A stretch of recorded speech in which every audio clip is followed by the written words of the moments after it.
እንግዲህ ገንዘባችንን ይዞ ጠፍቷል እየተባልክ ነው። ጠፍተሃል ወይ? ቤተሰቡንም ባለቤቱንም እናት አባቱንም ይዞ ነው የጠፋው። ባለፈውም ጊዜ በተለያየ መልኩ ተመልክተ ይሆናል። አንዴ ዱባይ፣ አንዴ ኳታር እየተባልክ ነው እና ጠፍተሃል ወይስ ትመጣለህ? በተስፋ ይጠብቁ። ከጠፋ ሴት ነው የጠፋው? ካልጠፋም የምትመጣ ከሆነ የት ነህ?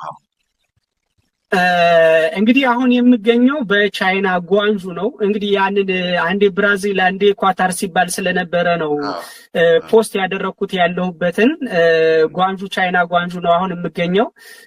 እናትና አባቴ ደግሞ ወደ ዱባይ የመጡት ከ2 ሳምንታት በፊት ይህንኑ ድርጅት ዋይቢኤስ ማርኬት ዲጂታል ሲስተሙን እና በተባበሩት አረብ ኤሚሬትና በኢትዮጵያ ላይ ሰሞኑን የሚጀመረው የ888 ማርኬት ኦንላይን ኢንተርናሽናል ኢኮመርስ ሲስተም ፕሮግራም ለማስመረቅ ነበረ። ለዛ ነበረ ቤተሰቦች የመጡት። ሌላው በሙሉ የነበሩ ቤተሰቦች እንግዲህ ኢትዮጵያ ነበሩ። ይሄ ግርግር ተፈጥሮ ድርጅታችን ስራ እስኪያቆም ቀን ድረስ በመደበኛ ስራውን እየሰራ የነበረበት ቦታ ላይ ያለው። ለምንድን ነው ዱባይ የሚመረቀው? ኢትዮጵያ ውስጥ ለምን ማስመረቅ አልፈለክም? ነው አይቻልም?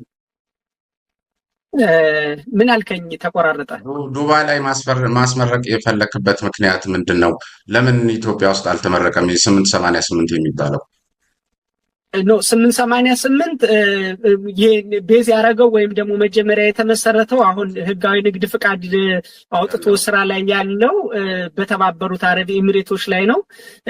ይሄ ነገር ሀፕን ስላደረገ ነው እንጂ አሁን ከ2 ሳምንታት በኋላ ኢትዮጵያ ላይ ለመመረቅ እቅድ ታቅዶ ነበር። ኦልሬዲ ሙሉ ሲስተሙ ኢንተግሬት ተደርጎ አልቋል። በደንበኞቻችን ገብተው ማየት ይችላሉ። አፕሊኬሽኑ ላይ 888market.com.et ብለው ቢገቡ ያገኙታል። አፕሊኬሽኑን ሬዲ ሆኖ ነው እየጠበቀ ያለው። ከ80 ሺህ በላይ ለሚሆኑ የስራ ዕድል ለመፍጠር። አልጠፋም። ለስራ ነው የሄድከው? ጓንጁ ምን እያረክ ነው አሁን? ለምን ሄድክ?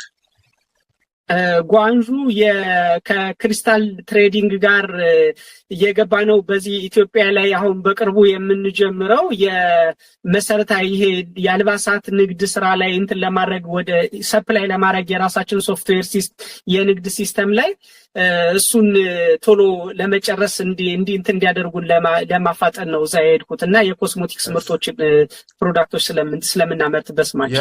የህይወት ታሪክን ስመለከት እንግዲህ በጣም በአጭር ጊዜ ውስጥ ለመበልጸግ የበቃ ከ7 ብር በ4 ዓመት ውስጥ ቢሊዮነር መሆንን የገለጽክበት የመሳሰሉትን የተመለከትኩት። ይህ ደግሞ ትልቅ የፋይናንስ ስርዓትን የሚጠይቅ አንዳንድ ጊዜ ከሀገሪቱ ማክሮ ኢኮኖሚ ከኢትዮጵያ ብሔራዊ ባንክ የአሰራር ስርዓት ጋር መመሪያዎች ጋር የማይጣረሱ ጉዳዮችንም ይጠይቃልና ይሄን ያህል በዚህ ደረጃ በዚህ ፍጥነት እንደ አባትህ ስም መላቅ የቻልከው ምን የትምህርት ባክግራውንድ እና ዲሲፕሊን አለ?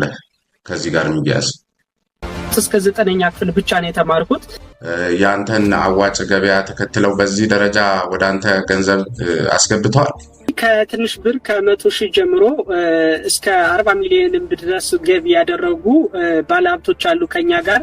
እኛ የሰራነው ምንድነው ያደረግነው የሰፊ የነበረውን 3 እና 4 እርከን የነበረውን የደላላ የነበረውን ኔትወርክ በማስወጣት ቀጥታ ከአምራቹ እና ከአከፋፋዩ ቀጥታ ለማህበረሰቡ የማድረስ ስራ ላይ ስለነበረ የምንሰራው በጣም የተጋነነ ትርፍ የነበረው ነው። አሁን ያንን የትርፍ ስርዓት ነው ሙሉ ለሙሉ ወደ ዲጂታል ለመቀየር በሶፍትዌር ሰርተን ያቀረብ ነው። ደግሞ የአራጣን ስራ ወይም የጠንቋዮችን ስራ በዲጂታል ሙድ አምጥቶ እየተጫወተብን ነው፣ ይዞ ጠፍቷል በሚል ነው ስምህ የተነሳ ያለውና በእርግጥ እንደሚባለው ለዚህ አሁን ላልከው ለገበያ ማረጋጋት ስራ ነው 10 ሚሊዮን ብር አዋጥቼ ይዞብኝ ጠፋ፣ 2 ሚሊዮን ብር አዋጥቼ ይዞብኝ ጠፋ፣ 40 ሚሊዮንም አዋጣው የሚልም እየተሰማ ነው።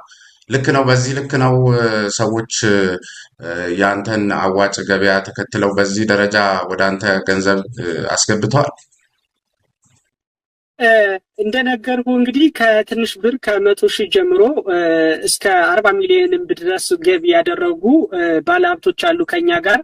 ይህንን ፕሮጀክት ግን እንደምታውቀው ወይም ደግሞ ሚዲያ ላይ ብዙዎች እንግዲህ ሲተላለፍ ወይም ሚዲያ ላይ ሽፋን እያገኘ ስለነበረ ይህን ፕሮጀክት በደንብ ያቋቋሙ ነው። አንደኛ መንግስት ካቋቋመበት እቅድ ወይም አላማ ጋር ተያይዞ እና እኛ ስንሳተፍበት የነበረው የቅዳሜና እሁድ ገበያ ስንዴ ማርኬት ላይ ስለነበረ ይህንን ማርኬት ሙሉ ለሙሉ ወደ ዲጂታል ስርዓት ሙሉ ለሙሉ ካሽ ክፍያ ስርዓቱን ወደ ዲጂታል ወይም ወደ ቴሌብርና ወደ ሲቢ ብር እንዲሆን የግብይት ስርዓቱና ለ80 ሺህ አካባቢ ወጣቶች የስራ እድል እንዲፈጠር አድርገን ሙሉ ለሙሉ ዲጂታል አድርገን ወደ ስራ ለማስገባት ሙሉ ሶፍትዌሩ ከሚመለከተው አካል ሙሉ የሚመለከተውን የግምገማ ሂደት አልፎ ሙሉ ለሙሉ ወደ ተግባር ለመግባት በሂደት ላይ ባለበት ሰዓት የ2 ሳምንታት እድሜ ሲቀሩት ነበረ ይሄ ነገር ሀፕን ያደረገው። ይሄ ነገር የተፈጠረው ደንበኞች በራሳቸው በፈጠሩት ግርግር የተዘጋው።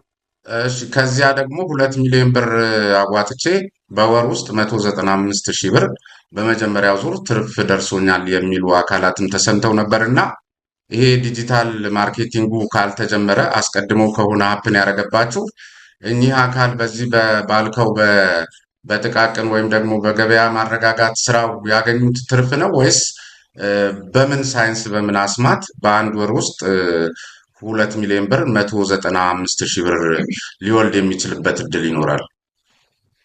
አዎ በዚህ እንደነገርኩህ የንግድ ስራ የኛ የንግድ ስራችን የመሰረታዊ ሸቀጦች ስራ ላይ ስለሆነ ይሄ የዕለት ከዕለት የአስቤዛ ፍጆታ ግብአቶች ናቸው። በየዕለቱ በየሰዓቱ ኦልሬዲ ትራንዛክሽን ላይ ያሉ የንግድ ስርዓቶች ናቸው እኛ ያለንባቸው መሰረታዊ ሸቀጦች ላይ ስለሆነ ይህንን ሲስተም ደግሞ ሙሉ ለሙሉ ወደ ዲጂታል እንዲዞር አድርገን እየሰራ ነው ስለሆነ የሚመለከተው ወይም ኦዲት የሚያደርገው አካል አሁን ከሰራ ነው የሶፍትዌር የዚህን የንግድ ስርዓት ሙሉ ለሙሉ ወደ ዲጂታል እና በወረዳ በክፍለ ከተማና በከተማ አስተዳደር ደረጃ መገምገም የሚችል ወደሱ ሳትገቡ ሰዎች አተረፍን ያሉም አሉ። ቅድም እንዳልኩ እንደ ቻርለስ ፖንዚ መጀመሪያ ላዋጡት አካላት ይህን በማቃመስ በተለይ ደግሞ ሊታወቁ ለሚችሉ ሰዎች እምነት በተለያየ መልኩ ማህበረሰብ ውስጥ ላሳደሩ ሰዎች እንደዚህ አይነት የትርፍ ድርሻ ሲሰጥ ሰዎች እነሱን ተከትለው እንደዚህ በገፍ የሚሄዱበት እድል ሰፊ ስለሆነ ምናልባት በምን መልኩ እንግዲህ ዲጂታሉን ሳትጀምሩት 195 ሺህ ብር ትርፍ ክፍያ ደረሰኝ የሚለው አካል በምን ሳይንስ ሰርታችሁ ነው እንደዚህ ሊደርሰው የቻለው?